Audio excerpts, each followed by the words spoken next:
in order before he goes to the CBI. He said an arrest is imminent.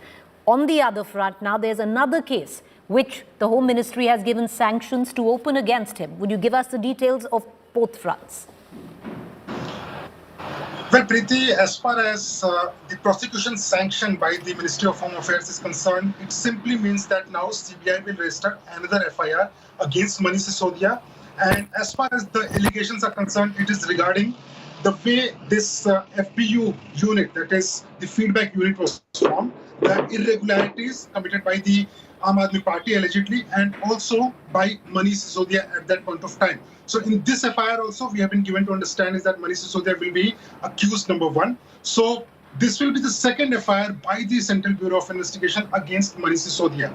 Now, as far as excise policy is concerned, the Central Bureau of Investigation and their officials have already indicated that they have a solid evidence against Manish Sisodia, and this time when he will be called for questioning, he will be confronted with statements which have been given by certain witnesses, accused and suspects in the case against Manish Sisodia. And Manish Sisodia has already indicated, and he has come on record to say that his arrest is imminent. As far as CBI sources are concerned, they are saying that they will go by the evidence. They need clarity from Manish Sisodia. When he'll come, he will appear before the agency on Sunday, and after going through all the clarification and evidence, they will decide whether to arrest him or not. But certainly, the Aam Aadmi Party is very clear at this point of time that this is a political vendetta. They have called this as a political vendetta by the Bharatiya Janata Party, and there were several tweets by the Aam Aadmi Party leaders today that this is a sign of a government or people who are coward in nature. So they have gone to this extent, but the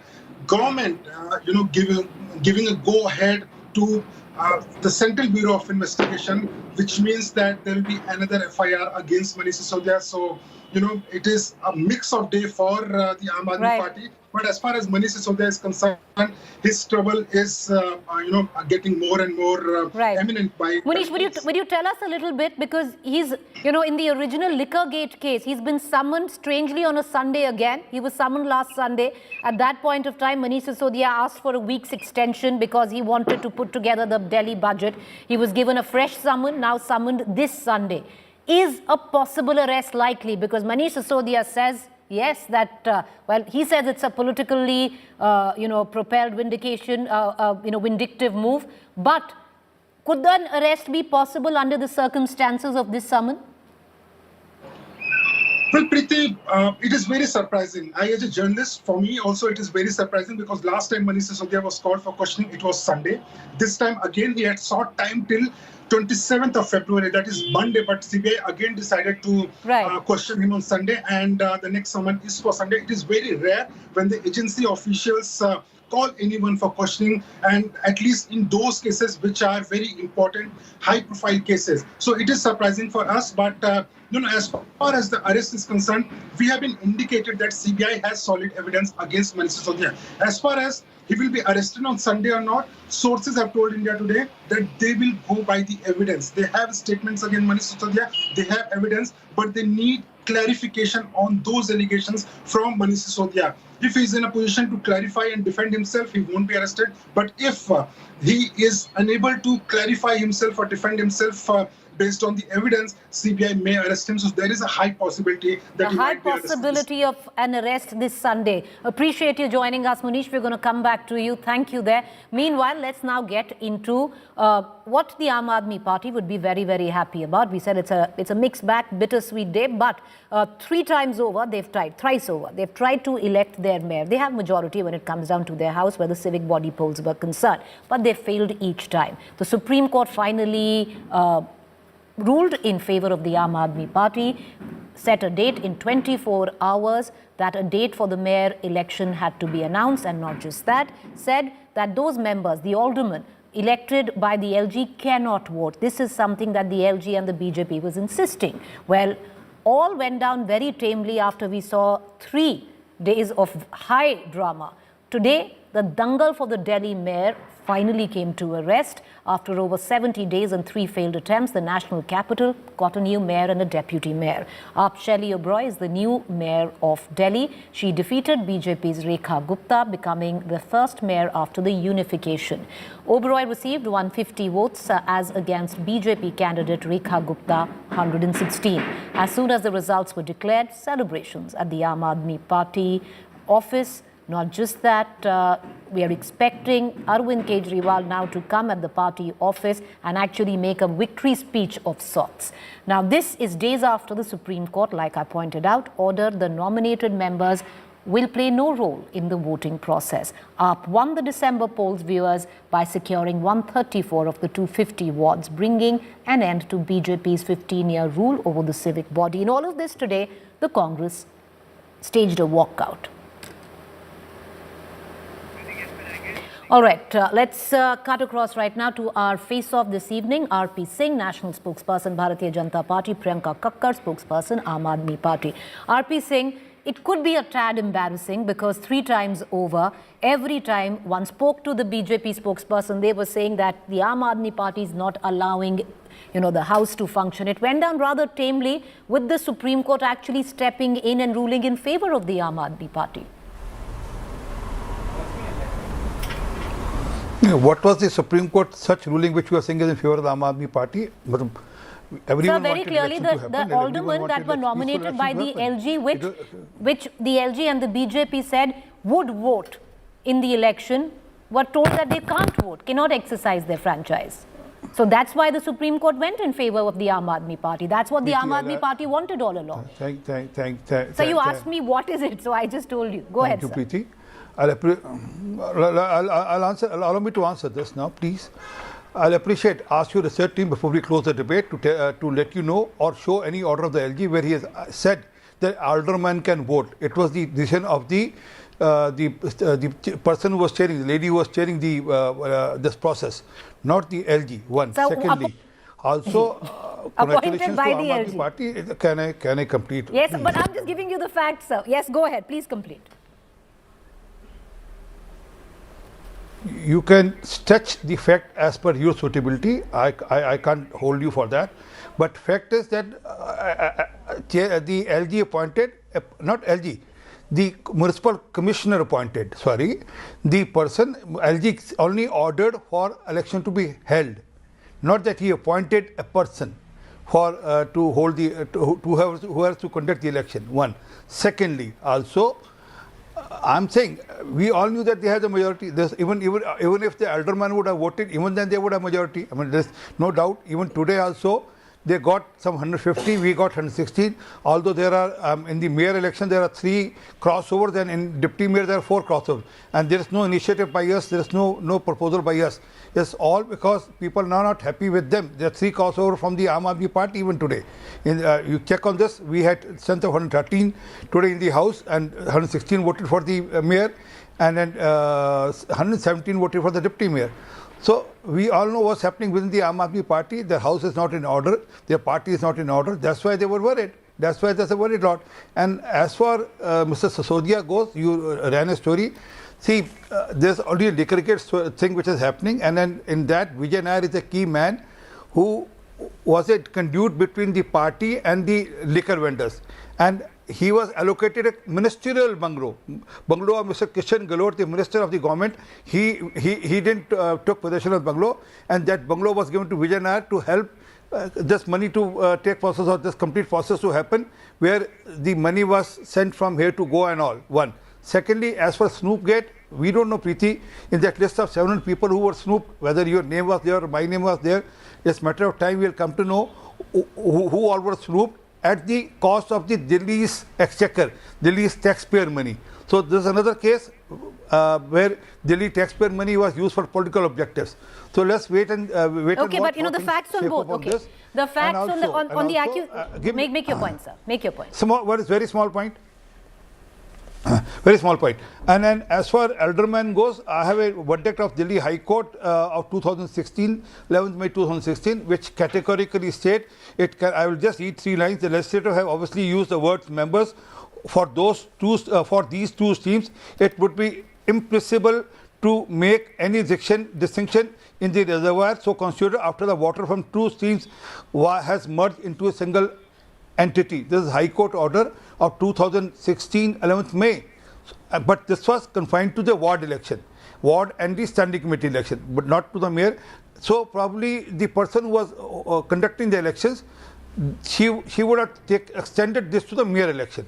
This is the logic behind it was struck down very clearly, RP Singh, but I want to just cut across. As I'm running a little short on time, I want to quickly cut across to Ms. Kakkar from the Aam Aadmi Party. Ms. Kakkar, the fact is, you did have crossovers today. So that was something that you were fearing. So do you see a possibly cracks within the citadel where the Aam Aadmi Party civic polls were concerned?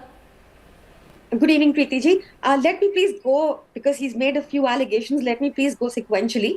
You recall that the mayoral elections were first delayed by the BJP by the demarcation and delimitation and segregation of wards as per their convenience. Once that happened, they called the top leaders of their top leaders, CM and cabinet ministers, 17 of them in Delhi, and they did pura Hindu-Muslim they did, and yet they lost. Once they lost, their Adesh Gupta ji said they will not be contesting. Subsequently, during the elections, they beat us, they thrash us, and they give a false narrative to the public. And we have also lodged FIRs against their corporators for grievously hurting and injuring us. Now, what happens in this interim, during this period, they also use their best allies, the ED and CBI.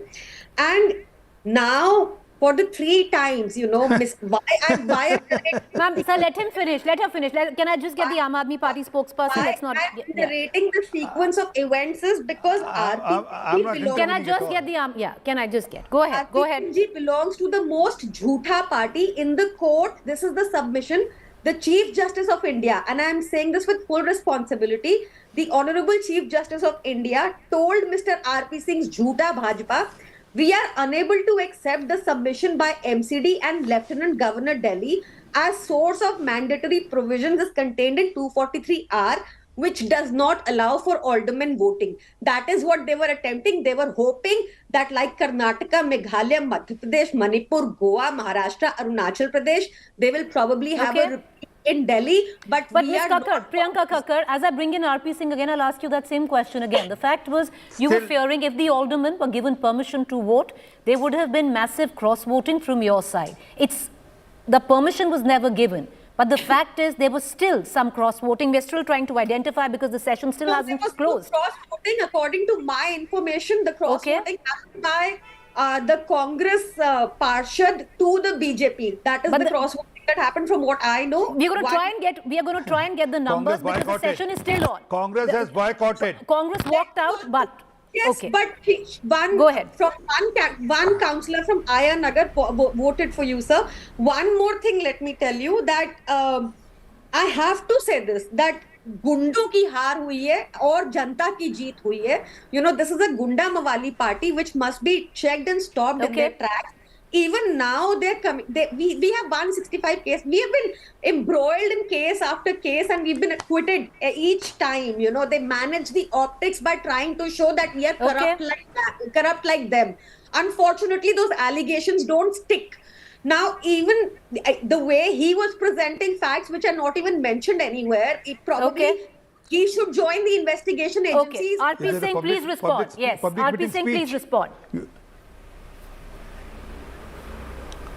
I would have appreciated you would have at least interrupted her at least once for using the words like Gunda Mawali. I mean, that's not a civil. Sir, it flies both ways. It flies both ways. Okay, 1 second. I just want to come in. RP Singh, sir, it flies both ways. You also understand there's no point getting into I wish you would have done this or you would not have done that. I hope you at least accept that questions have been asked on either sides. Please come in for a rebuttal. Go ahead, Mr. Singh. Did I utter a single word like Mawali, Gunda, Chor, Lutere, corrupt? I never use any word. Sir, I'm running out of time. Would you want to come in? Sir, there are enough of your spokespersons who come and say the same thing while the Aam Aadmi Party or the Congress spokesperson doesn't. Now, I would request if you have taken affront to the word that is being used, I apologize on her behalf because I'm moderating the debate. Go ahead, sir. Come in for your rebuttal. I need to close the show. Thank you. Thank you. Thank you. The question says that there are issues of corruption against Aam Aadmi Party. There are issues in Liquorgate. There are issues in Snoopgate. And an investigation is on. They will have to answer. Their leader Satinder Jain is still in jail. They have tried their best for the bail. Their key conspirator Vijay Nair is behind bars. They are trying their best to get him out. They can't get him out. And he was a conduit, as I said earlier, between the two, the liquor mafias and the Aam Aadmi Party. This is on record. And also, there's a government official who has given a witness on how the complete process has happened. It's a matter of time when the news will tighten and the Sasodias will have to go to jail. Okay, fine. I need to close the show. 10 seconds for that rebuttal, Ms. Kakkar, and I'm closing the show. Go ahead. Preeti ji, these raids and these jails would be of some merit if they had a JPC on Adani. The stock markets are falling. They run away from All right, now we are going to get into... Okay, Let me finish. Karnataka has got a challenge 40% Sarkar. Contractors are coming. There is no RBI ready. I appreciate That 370 pages against Sheila Dikshit. What happened of that, Mrs. Kakkar? Okay. There are 370 pages against Sheila Dikshit. Sir, those you used to, Mr. Kejriwal used to wave like this. Used to wave 370 pages against Sheila Dikshit. Where are they? May I, with that, Where are Priyanka they? Kakkar and RP Singh, I appreciate You could have gone to... both of you for joining us. If things went down rather tamely in the Vidhan Sabha this morning, or it's still going on, the session in Delhi, not so tame in studios or news studios when it comes into question of the Aam Aadmi Party facing off with the BJP. We leave it at that. For now, it's bittersweet for the Aam Aadmi Party. A win, yes, an emphatic win, with the Supreme Court siding with it in its judgment. The Aam Aadmi Party finally has elected its mayor. Now the question is, will it deliver on its civic responsibilities? However, Manish Sisodia now has been summoned once again on this Sunday in the Liquorgate case by the CBI. Is an arrest imminent? Big question mark there. A quick break, stay with us.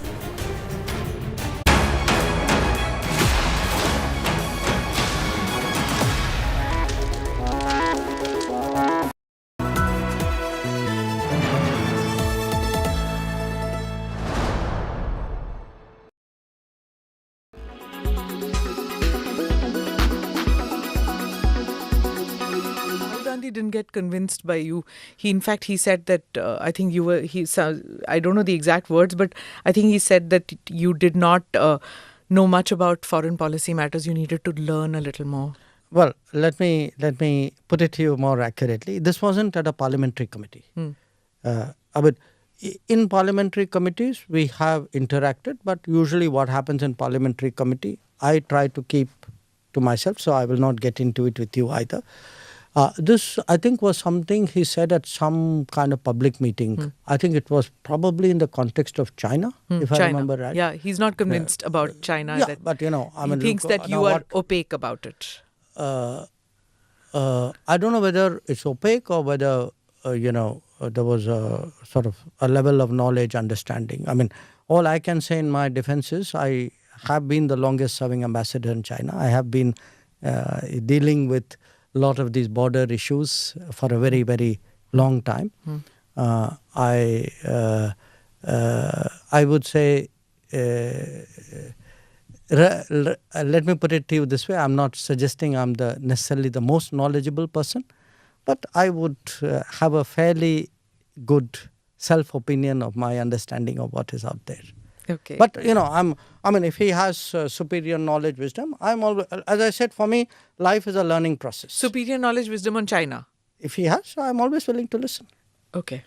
And learn from Mr. Rahul Gandhi on China? If you think that that's a possibility, I have never closed my mind to anything, however improbable it is.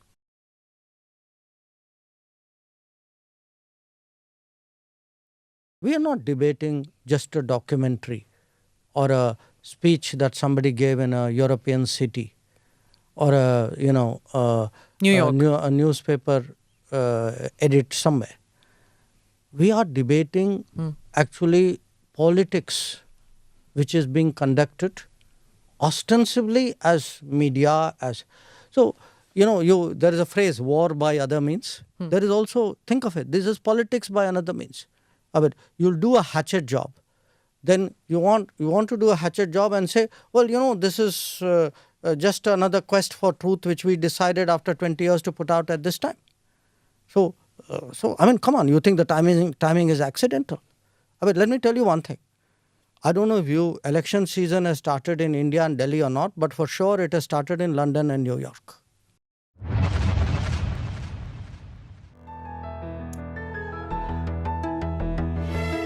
India gets its first ever transgender ward. The GT Hospital in Mumbai has opened a facility exclusively for the community. The ward has 30 beds with separate examination and dressing rooms and has gender-neutral toilets. What happens is, of course, if a patient is critical, for example, if he needs an ICU, if he requires a surgery, then in these places there is no gender division. So these patients will have to go there.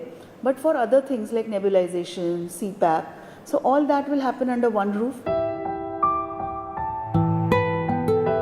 GT Hospital has trained more than 150 staff members to sensitize them on providing medical treatment to transgender patients. We've taken the help of transgender community in developing the ward. What are your needs? In that context, we actually had sensitization of around 150 of our own employees to know how to, be sensitive to their needs, to their issues. The hospital authorities say their initiative is a step in the direction of making India more gender inclusive. With Dev Kotak in Mumbai, Bureau Report, India Today.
The first schedule of Tiger Shroff and Akshay Kumar's Bade Miyan Chote Miyan has been wrapped up.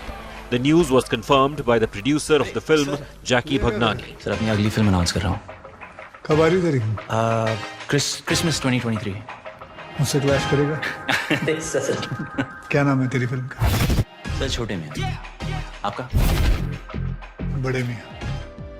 Tiger Shroff too took to social media to share this picture and wrote, "It was an honor riding alongside you, Bade. Akshay Kumar, coming to you at the speed of light in a cinema near you."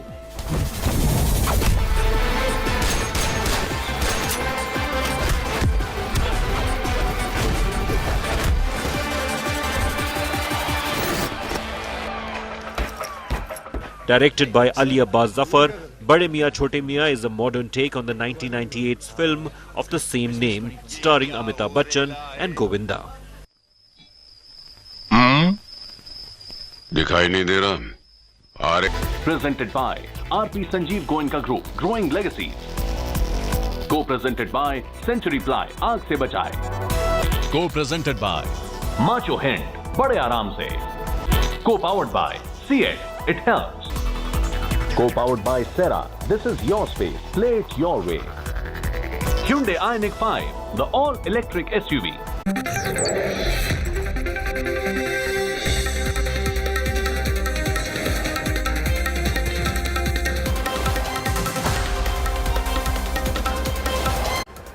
Good evening and welcome. You're on board the news track. I'm Rahul Kamal. The big debate over the Modi government's China policy is my top focus on the news track tonight.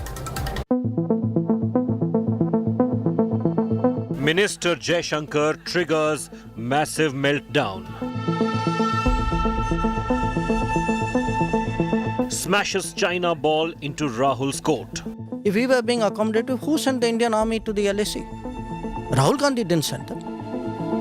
Narendra Modi sent them. The largest peacetime deployment in our history on the China border. And please notice, I said China, C-H-I-N-A.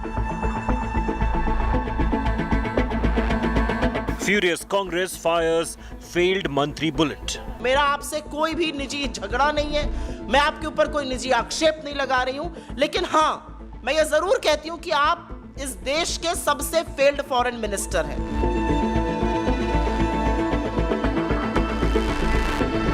Ugly political standoff over China face-off. मैं देखता हूं external affairs minister बोलते रहते हैं, कहना नहीं चाहिए, मगर शायद उनको थोड़ी अपनी समझ गहरी करनी चाहिए. I'm not suggesting I'm necessarily the most knowledgeable person, but I would have a fairly good self-opinion of my understanding of what is out there.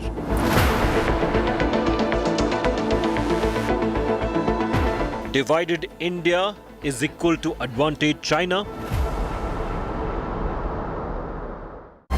Foreign Affairs Minister S. Jaishankar's taunt at Rahul Gandhi over China has triggered a massive political showdown. A furious Congress has fired the failed minister bullet at Jaishankar. An ugly political standoff is playing out over the border dispute with China. If we were being accommodative, who sent the Indian army to the LAC? Rahul Gandhi didn't send them. Narendra Modi sent them. The largest peacetime deployment in our history on the China border. And please notice, I said China, C-H-I-N-A. External Affairs Minister S. Jaishankar launches a stinking attack on the Congress. I try not to be loud. I try to get my narrative across in an elegant and effective way, maybe at times sharper than people may want. A day later, the Congress fires back, calling Jaishankar a failed foreign minister and tears into the Narendra Modi government's China policy. निजी झगड़ा नहीं है, मैं आपके ऊपर कोई निजी आक्षेप नहीं लगा रही हूं, लेकिन हाँ, मैं ये जरूर कहती हूं कि आप इस देश के सबसे फेल्ड फॉरेन मिनिस्टर हैं. और दूसरा The Grand Old Party on Wednesday gave a long list of what it called were failures of the diplomat turned politician. Indian administration को अपना आधा एडमिनिस्ट्रेशन पूरा हो चुका है. इंडिया में यूएस का एम्बेसडर नहीं है. श्रीलंका में चीनी इंटरफेरेंस है. भूटान हमसे दूर हो गया है. बांग्लादेश ने चीन को कॉक्स बाजार में सबमरीन बेस बनाने को कह दिया है. बांग्लादेश आज हमसे इकोनॉमिक पैरामीटर्स में बेटर कर रहा है, चाहे वो पर कैपिटा इनकम हो या जीडीपी ग्रोथ रेट हो. The blistering face-off comes in the backdrop of Rahul Gandhi questioning Jaishankar's understanding of geopolitics.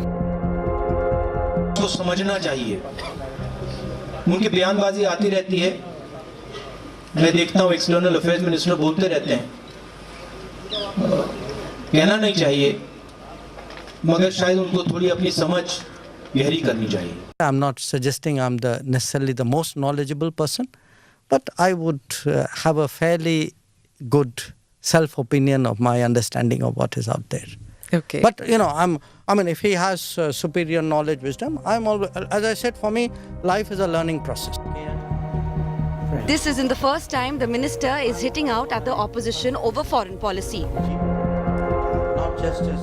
Today, you have a deployment of the Indian Army on the China border that we've never had. It's done in order to counter Chinese deployments which were scaled up massively since 2020. Now, if we were in denial, how is the army out there? Because the army didn't go there because Rahul Gandhi asked them to go. I mean, the army went there because the Prime Minister of India ordered them to go. The charges and counter-charges on Chinese aggression, however, have not cleared the air on the extent of encroachment by the neighbour on border areas. Bureau Report, India Today. Amid this big political face-off over China, can we step back for a moment and do a rational assessment of the Modi government's China policy? Under tough circumstances, has the government done as well as it could? Or given that this is a nationalistic government, supposedly tough on national security, has the policy been a bit of a cop-out and the government not raising its voice against China in as strong a way as it should? To discuss different aspects of the success or failure of India's China policy, I'm joined on this broadcast representing the ruling Bharatiya Janata Party, its national spokesperson Sanju Verma, squaring off against her. We've got Rohan Gupta from the Congress, and I've got three voices that bring different perspectives to this conversation. Vivek Kajju is the former Secretary of the Ministry of External Affairs. Colonel Ajay Shukla is a leading defense and strategic affairs expert, and Sushant Sareen is one of our top strategic affairs experts. So welcome to all our guests. I want to go across first and foremost to Vivek Kajju, because I have a sense of what Sanju will say, I have a sense also what Rohan Gupta will say, but let's start with the former ambassador and get his sense of whether the Modi government's China policy has been a success. Has it been a failure, or given the complexity of this relationship, it's not possible to cast it into a binary? Look, it cannot be cast in a binary. That's point one. The second point is that China constitutes India's greatest strategic challenge for the present and the foreseeable future. This is one issue on which the political class has to come together. And in such situations, while the opposition must give the government full cooperation, it is for the government to take the lead to carry the political class together. And I think this issue is, in a sense, therefore beyond politics. And at my age, I can only appeal to the political parties, all of them, please come together, so that a consensus can emerge. I agree that the External Affairs Minister has time and again said very plainly that the 1990s agreements do not hold anymore, that China has not adhered to them, and that we have to craft out new policies now to confront China. Part of that process is on. Part of it is in continuation what the previous government did. But I think the challenge is so great that the strategic and the political classes must come together. Okay, so you've set the context for this debate. Yes. Just one second. What I find instead is this petty squabbling. It is pathetic. As a citizen, I can only say it is pathetic. Okay, Rohan Gupta, Ambassador Kajju makes important points. China is not a Pakistan that you can punch and bully around. It's a country, the economy of which is 5 times our size. It's a aspiring superpower. You have to be realistic of your national power and prepare for the future. He says the process of confronting China is on. It's not a teko dekhte hain, teko marenge, and you should do more, in the way that Rahul Gandhi seems to be egging on Prime Minister Modi and the BJP government. And therefore, in the view of Ambassador Kajju, what can be done is being done. This is India's biggest strategic challenge, and therefore politics on the issue of China is best left aside. This is where there must be consensus on how to deal with our biggest enemy. Yeah, Rahul. See, I completely agree that we have to deal with China very strategically. But for that, Rahul, you have to be honest to the country, right? You cannot be on denial mode. When the Prime Minister says that koi gussa nahi hai, don't you feel that is wrong? We know that China has entered. They have acquired 2,000 square kilometers of our land. So we cannot be on denial mode. If you want support of opposition, can you go with the support of opposition with the wrong feedback to the country? No. We understand China is a big challenge. We cannot trust China. But how can you, fool around? You cannot. You have to accept the fact that yes, China has entered. 20 of our soldiers have been martyred. When you admit the facts, then you come to the opposition. Obviously, support will be there. This is the first time, Rahul, in the history that the opposition country, the China, the rival country, is using statement of our Prime Minister, that the Prime Minister of India says that nobody has entered India. Don't you feel that is wrong? Sanju Verma, the Congress's argument is, yes, it's a complex relationship, but this government is not being truthful. The fact that there is a massive border confrontation and that China is in places it shouldn't be is implicit in what the MEA or the External Affairs Minister says. It's never publicly admitted. As far as the public pronouncements of the BJP are concerned, the Prime Minister nonetheless has said that no one has entered our territory, and therefore that's something the Chinese Foreign Affairs Ministry is quoting back at us, that you aren't being truthful, you aren't being honest. The problem is much bigger. You know the problem is bigger, but because you want to convey this sense of nationalism and masculinity, therefore you don't want to accept that there is a problem, and that's what the Congress is opposing. My God, Rahul Kanwal, since when have you started asking questions which are so lengthy? You know, you need to give me some time to respond to that rather verbose question of yours. It seemed more like, you know, you were seconding what the Congress is saying. I'm asking you a question. Okay, I'm asking you a question. Okay. Let's get to it. Yes, so now don't interject me. You know, you've asked me such a lengthy, long-worded question. You should have the patience to now listen to what I have to say. Thank you. Point number one. I think this government has not beaten around the bush. It has called a spade a spade. And I think the External Affairs Minister, Mr. Jaishankar, in clearly no uncertain terms, without any whataboutery, any filibustering of any kind whatsoever, has clearly said, CHINA, why are you blaming the Modi government in 2023 for a bridge that was illegally constructed by the Chinese over Pangong Lake way back in 1962? Point number one. Point number two. You know, this whole narrative that, oh, the EAM said China is a much bigger economy, so we need to be cautious. No. What he said was, and which, you know, is a thing that he's repeated in the last couple of years. He said this in 2021 also at a conclave. In 1987, Rahul, the Chinese and Indian economies were exactly equal in terms of size, in terms of nominal GDP. In fact, in 1987, we were slightly ahead of China in terms of per capita GDP. But since 1988, when Rajiv Gandhi made that visit to China, till 2013, my simple question is, China grew at 10% compounded. What happened to India? For the longest time, between 1988 and 2013, it is the Congress regime which has ruled this country. So they have a lot of questions that need to be answered from their end, rather than indulging in a shoot and scoot politics. And I'll just tell you one last thing. This whole thing about trade deficit comes up. Oh, look, $73 billion is the trade deficit between India and China under the Modi government. And they say that, you know, we are reducing our dependence on Chinese imports. Please look at numbers in their context. When Atal Bihari Vajpayee remitted office and the Congress took over in 2004, our trade deficit with China was $1.4 billion, and these numbers are out in the public domain. I'm not doffing them off my hat. Okay. And from $1.4 billion, when the Modi government took over from the Congress-led UPA in 2014, the number had skyrocketed to $36 billion. So in the 10 years of Congress-led UPA, the trade deficit of India with China increased by 3, 4, and 1, the fact 4, also is that the trend continues. Sanju Verma, but the trend continues.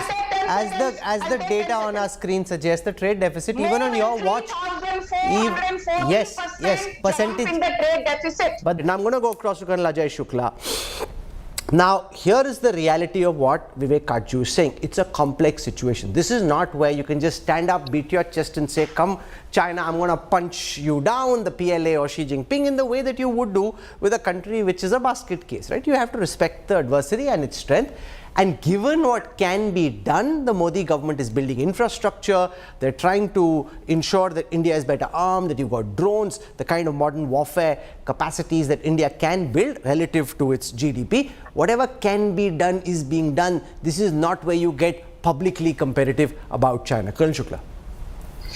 Well, I think that one first point that I would like to make is to counter Vivek Karju. He's someone I have great respect for and I sort of value his views, but I don't think he is right in saying that we can only deal with this problem if we have a political consensus on dealing with it.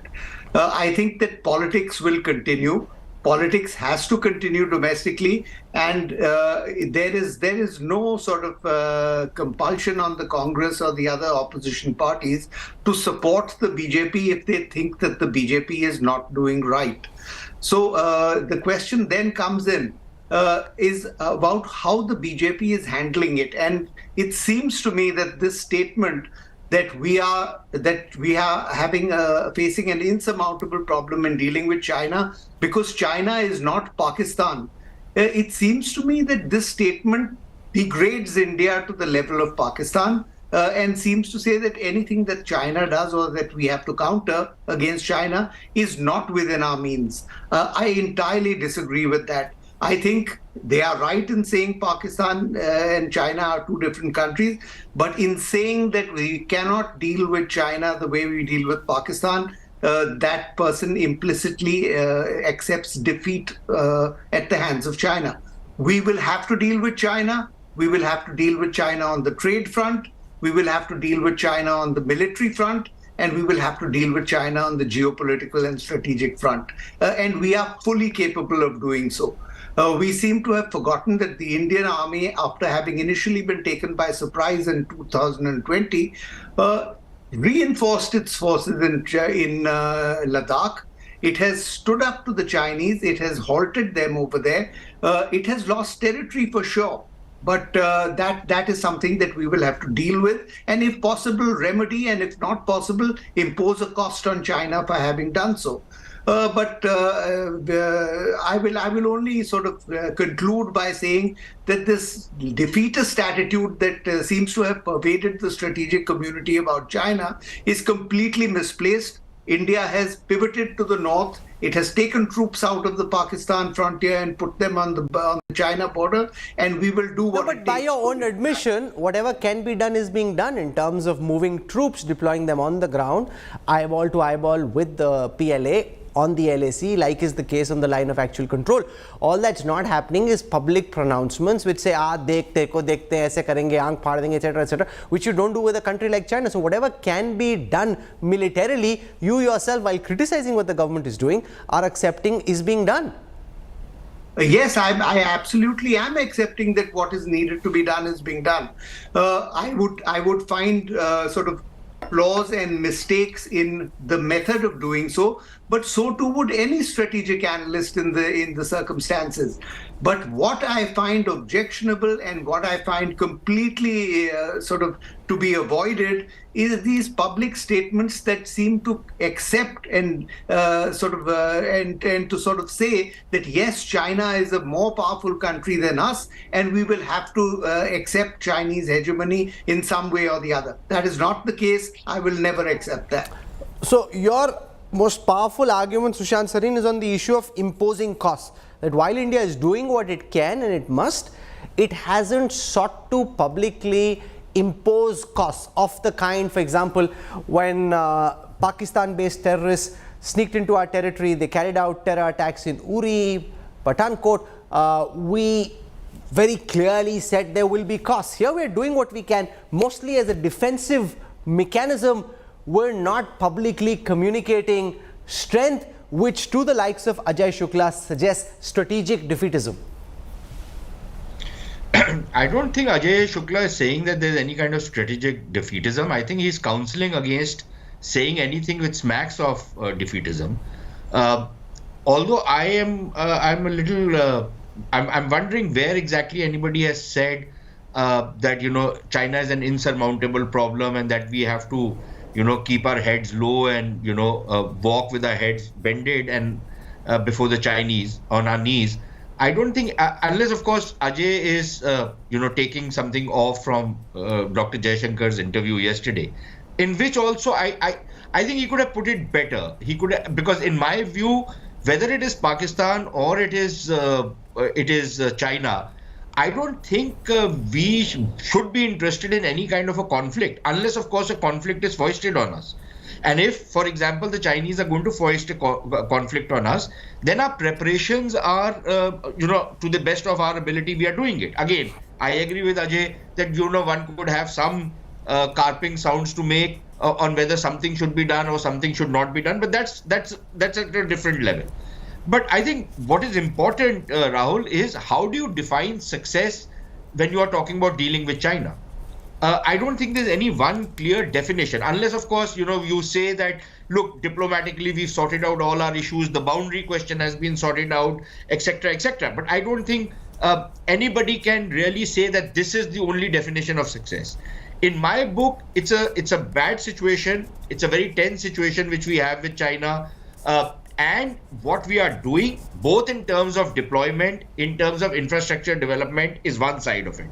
On the economy, I agree that there is a lot more that needs to be done, but a lot has already started happening. Just today, for example, the news that, once again, we have gotten into the manufacture of APIs on the pharmaceutical sector. Not all of them, but a substantial number of them. Similarly, in terms of, trying to attract manufacturing back into India, trying to clear the ground for manufacturers to come into India, a lot more needs to be done, but a lot has been done. And clearly the numbers are suggesting that is happening. Can you decouple from China overnight? I don't think you can. Should you try and decouple from China? Of course you should. Can everything which you are importing from China, and there are government studies, can be imported at a cheaper cost from elsewhere? Then why should the government not be focusing on so your argument is that decoupling is a long-term process. It can't be done immediately, whether it is the manufacturing of APIs in the pharmaceutical sector or building up domestic manufacturing capacities. Rohan Gupta, that process is underway. So economically and militarily, in the way that you can untangle your relationship from China, the direction has been set very clearly, and that's the direction which the government is doing. It's not something that can happen immediately, whether it is the US, which has a worse relationship than we do. It is about containment, it is about management of China. It isn't about open confrontation. You have to do what you have to, and yet you have to contain and deal with them. I think, Rahul, it's a case of too little, too less, and too late again. Because if you see the way China entered our borders, when our 20 soldiers were martyred, this government didn't accept that this has happened. My point, again, I'm coming to the main point that yes, we have to admit that there is an issue. If you don't admit there is an issue, you cannot find solution. You cannot get cooperation of others, number one. After Galwan happened, there has been increase in imports by 45%.